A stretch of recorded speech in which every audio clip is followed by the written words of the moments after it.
iita ko ng bandok waka. Mukbang, sabi mo. Pakita siya ng Hello mukbang. guys. Hello guys, iita ko ng bang. Mukbang. Bang! Hindi lukbang.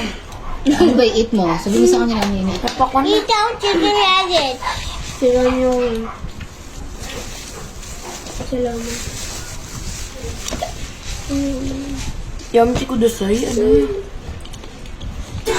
At ayun na nga, nagmukbang na siya.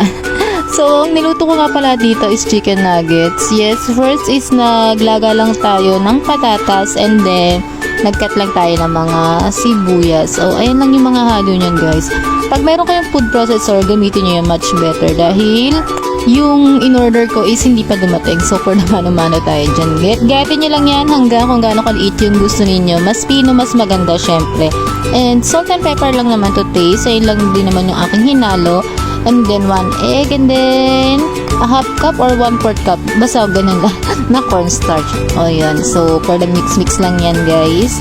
Hanggang makorporate na yan lahat. And then, nag-try nga pala ako ng 5 piraso na may coat ng flour dahil tinry ko lang.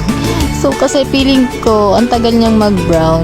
Although may crunchy texture siya dahil sa flour, parang mas bet ko yung wala. So, ayan na.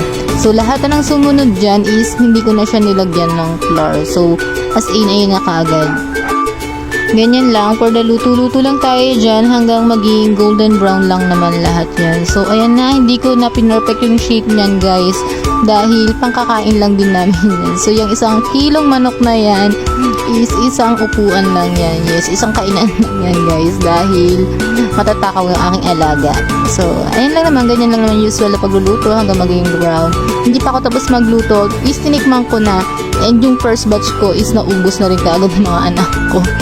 So, ito na yung aking finished product. So, ayan na. Ay, natira sa 1 kilo, guys. Oh, ito na si Mukbang Girl. Panoorin na lang ninyo kung paano siya magmukbang. Yes, sarap na sarap yan, guys. Hindi lang yan. Pati yung ating tuya niya. Pero dahil may natira dyan 5 piraso, pinaubaya ko na dyan. Dahil 2 lang daw yung nakain niya.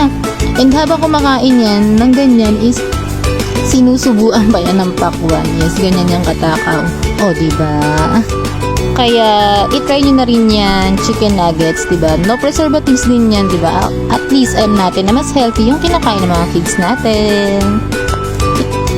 Enjoy watching!